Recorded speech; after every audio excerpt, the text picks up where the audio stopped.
and this is a public good for free. Now, watch somebody come in the comments and go, JB, nothing is free. Right. Of course, nothing is free, but it's paid for through our tax dollars, and we pull our resources together in order to help everybody to be able to have the goods that are needed and the services that are needed in order for us to live a, thriving and functioning life. It's called a society. But, if there's no out-of-pocket expense. And so do you know somebody that maybe 12, 13, 14 years old, that you eventually you want them to know how to drive, but you're nervous for them to get behind the wheel, and you don't know of any parking lot nearby that you can actually take them to? Well, hey, here you go. Right? Library. Let them learn.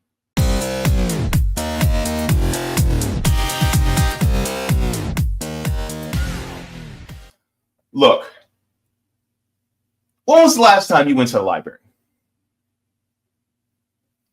Yesterday? Last week? Last month? Has it been a year? 2 years? 5 years? Don't tell me it's been a decade. Look, the public library is a public good that has been implemented for years in this country. And basically, it is a democratization of learning for people. It is not just a place where books are stored and you can check out a book here and there. If you check it out too long, you have to pay a late fee. Libraries are now reservoirs of knowledge and learning of multiple different ways that you can, access. And so I think it's important that we highlight some good things that come out of our libraries. And there was a story that recently happened that I think is very positive, that I think that would help a lot of young people.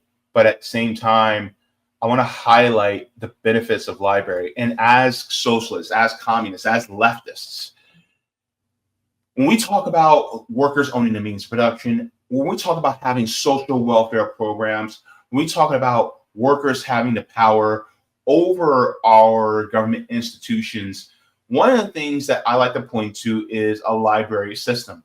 A library system is actually great because it actually allows us to be able to have access to knowledge without actually having to have it paywalled, right? As long as you have your library card, you can check it out and then turn it in on time, but turn it in, and then you got to get that knowledge for free.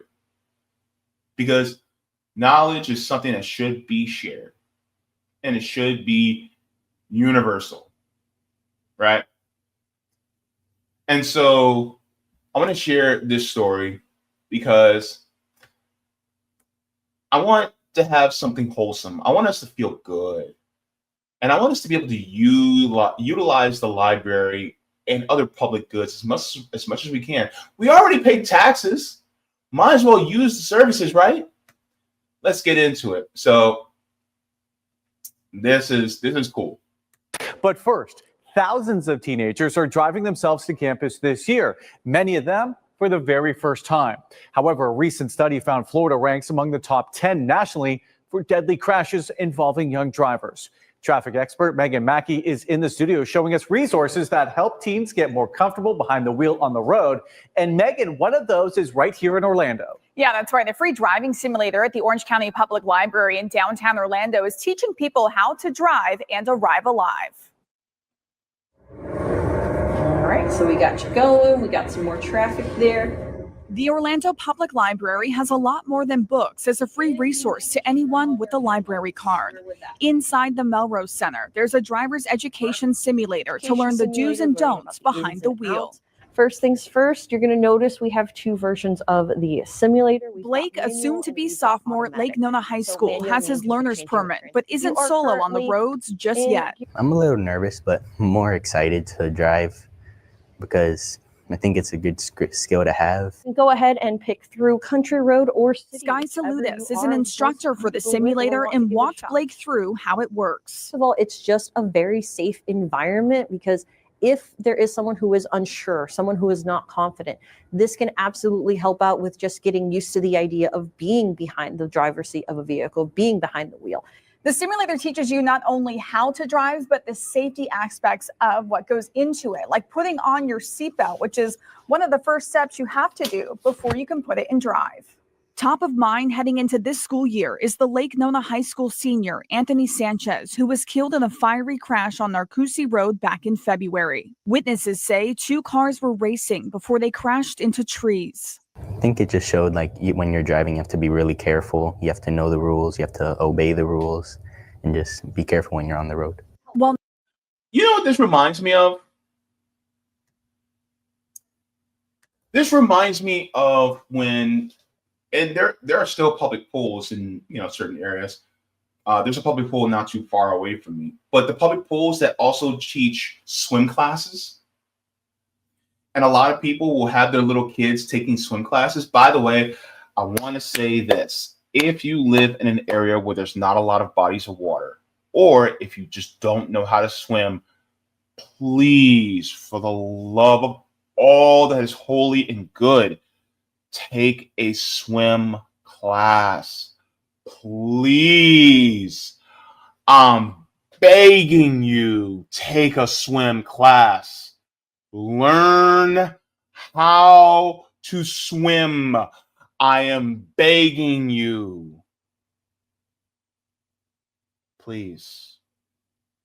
It will save lives, especially your little ones. Teach little ones as young as 2 and 3 how to swim.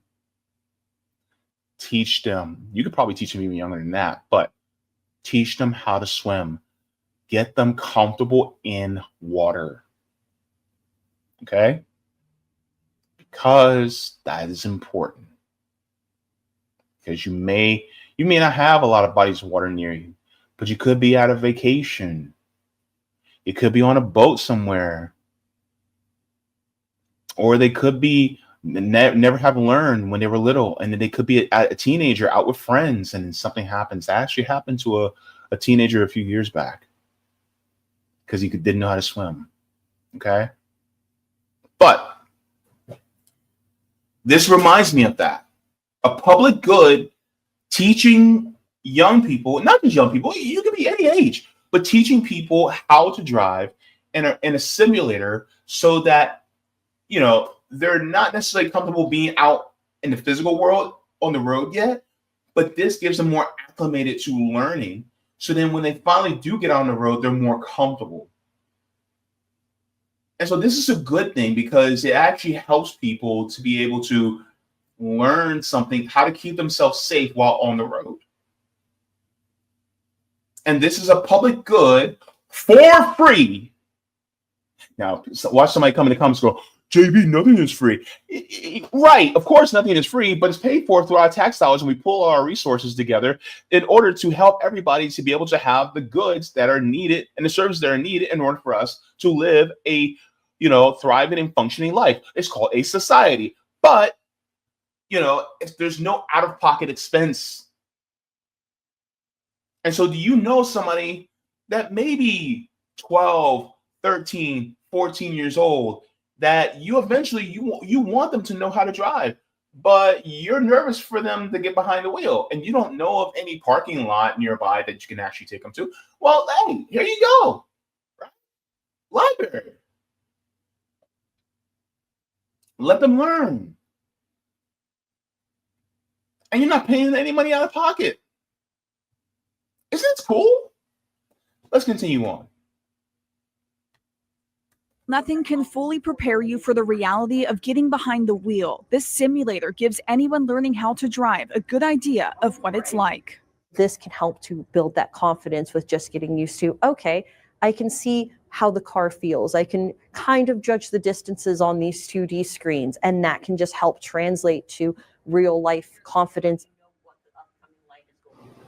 To use the driving simulator at the Orlando Public Library, all you have to have is a library card, and with that, you can make a reservation online to use the machine for free. And you guys, I don't have any kids, but I feel like if I did, this would be one of my biggest fears, especially going back to school. The roads here, as we know, so dangerous. So to have tools like this to teach them, I feel like is really resourcable. Yeah, I think there are so many families that are just getting into this, teaching their young people to drive. We've got that happening in our household.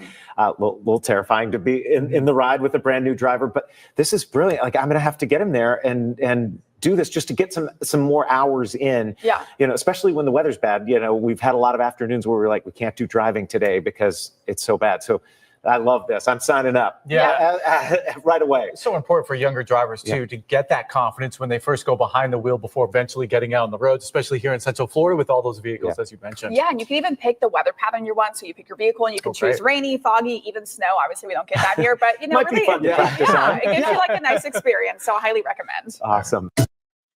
So even, you know, weather patterns, right? Like, one of the things that people have to be careful of, especially here in Central Florida, is that we have those afternoon thunderstorms that show up. And a big danger is what's called hydroplaning. So hydroplaning basically, and thank God I have friends that are, you know, gearheads back in the day. Shout out to you guys. But what hydroplaning basically is that when it first starts to rain, there is the water from the rain that mixes with some of the oil and grease that accumulates on the road, and it becomes very slick. And so that can create a hazardous condition, especially in the beginning parts of a rainstorm. And so you have that. Then on top of it, it can rain so hard you can barely see in front of you.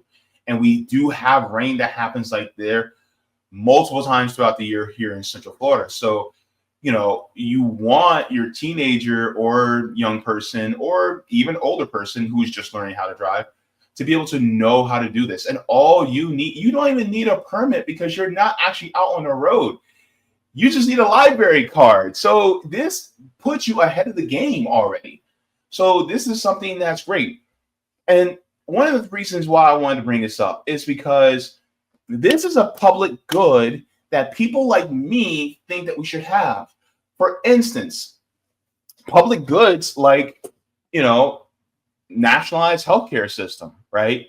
Public goods, like, I honestly think that public transportation should be absolutely free at the point of service. You shouldn't have to put in a ticket. You shouldn't have to pay a fare in order to get on public transportation. I think freedom of movement is a right of all people. And if you wanted to do it faster travel by train, bus, tram, trolley, or monorail, go for it. I think we should be able to do that.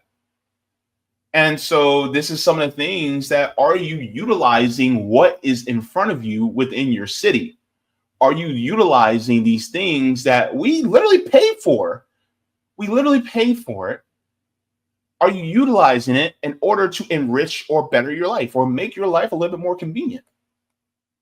Now, I want to go here because I think this is also really important. Because a lot of times people think about the library, they just think, oh, it's just a bunch of books. That's not actually the case.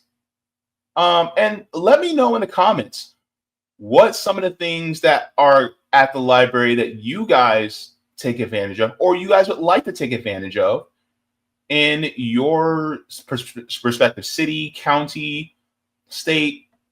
So this is the Orange County Library. So the Orlando Public Library is part of the Orange County Library System. And here's the classes. So, you know, it's not just books, but it's classes here. I'm going to start here. This is all happening today. Okay. So this already happened about an hour ago. The driving simulation, what we just talked about, right? So it has a driving simulator. General orientation from, says orientation from Melrose Center. It says audio studio orientation. It says take the first step towards audio recording, toward the audio studio, and explore training options available. Learn the studio workflow, procedures, and best practices. So if you're interested in doing studio audio work, you can do that. All this stuff is for free. Lego Science Earthquake Simulator. So this is in the category of coding, robotics, science, and math. So explore science and engineering with Legos, learn about earthquakes and how we can build structures to withstand different magnitudes while building your own earthquake simulator. This is a sewing class. You're making men's swim shorts. I know we live in Florida. We need shorts in order to be able to swim. So it says swim shorts with elastic waistband, drawstring, and pockets at seam side, and mesh lining. These shorts with pockets that will be hit every summer. Students are required to bring fabric. So you can bring your own fabric, whatever pattern you like, and you can make swim shorts out of it. Adobe Bridge. Learn how this file management app can speed up your workflow. Look at that. Look at this. You can learn Microsoft Excel at the library. So if you guys are trying to learn how to do this, and this happened 40 minutes ago, it started. X-Tool laser cutter engraver orientation. They have book clubs, right? You can learn improv at the library. This is just page 1, right? Let's go on to page 2. It says you can meet with a social worker if you need certain services. Speech class. So Speaking Clearly Advanced is a course designed for students who want to improve their speaking and presentation skills. So you learn speech, elocution, sentence state modulation, all these different things, right? You have story times, right, from ages 0 to 5. It says shape, sorting, and early math concepts that inspire STEM learning for your little one. Robot fun with crafts, activities, and stories recommended for ages 3 to 5. They have storybook fun. You can learn Microsoft Word, more of the nuances of Microsoft Word. Yoga, family yoga, right? Open language lab, right? So it's probably, this looks like it's in Spanish, so you can learn English or improve your English. Learn knitting. This is all stuff that is for free at the library.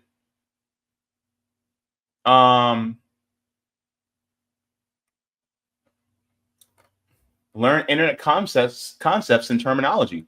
Become familiar with web browsers while surfing the web. Computer basics. Somebody that may not be very good with computers, or they may be older and they never really paid attention to technology, and now they're in a world where they don't know much about computers. Here's a computer basics class. Now here is Comrades in Coffee. This is interesting. A chance for our local veterans to meet and connect with each other, share stories and experiences. Family members of military service welcome as well. Coffee and snacks provided. So this is for military veterans, right? So this is just amazing stuff that you can actually learn at the local library. If you have time, then you can do all this stuff, right? They got one for back to homeschool, balloon art. Let me see. Photo lighting. So things involving photography. So the point is with all this is that we literally have at our fingertips a lot of wealth of knowledge that's already paid for, that we could use and utilize in order to be able to know more and do better within our daily lives. And so are we utilizing this? We don't just have to do these things online. We can actually go and have hands-on experience with these things. And some of these things are really just life lessons. Like, you should know how to sew on a button. You should know how to be able to patch up your clothes. You should know, like, honestly, and maybe this is just me, but I think a lot of these things should be taught in school, right? And it should be universal. Like, for instance, I think that we should have wood shop, metal shop, home economics again. cooking classes. And honestly, I think these should be actually required courses, because in order for you to be able to survive and live, you need to know how these things, like home ec shouldn't be a class just for girls. Like, what? Men eat too. Come on now.